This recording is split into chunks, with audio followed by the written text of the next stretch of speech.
বলো শুনি। আগে বলি যে কুম্ভ রাশিতে তো আগে থাকতেই রাহু বসে আছে, তাই 6ই ফেব্রুয়ারি সেই ঘরে গিয়ে শুক্র যাবে, গোচর করবে। আর ওই গোচর করার ফলে কিছু রাশির ভাগ্যের চাকা ঘুরে যাবে। কিরকম? সেটা হলো কোন কোন রাশি? সেটা হলো মেষ রাশি, সেটা হলো বৃশ্চিক রাশি, সেটা হলো কুম্ভ রাশি।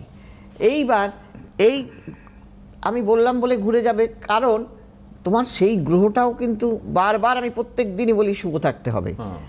গ্রহটা তুমি সব দিনই বলো। হ্যাঁ, দুর্বল থাকলে কিন্তু হবে না। আর শুক্র আমাদের কি দিয়ে থাকে? লাক্সারিয়াস জীবন, না চাইতেই সব কিছু পাওয়া, হ্যাঁ, বৈভব, ঐশ্বর্য, প্রেম, দাম্পত্য সুখ, এগুলো সবটাই কিন্তু শুক্রের আন্ডারে।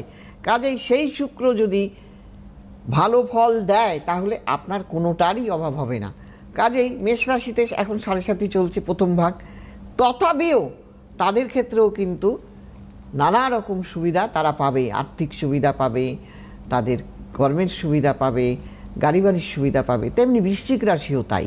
বৃশ্চিক রাশিতেও কিন্তু তারা গাড়ি বাড়ি করতে পারবে, প্রতিযোগিতামূলক পরীক্ষা দিলে সেখানে ভালো ফল পাবে। কেউ আছে সঙ্গে নিয়ে না? একদম, চলো একজনের ফোন নিয়ে নি, তারপর আবার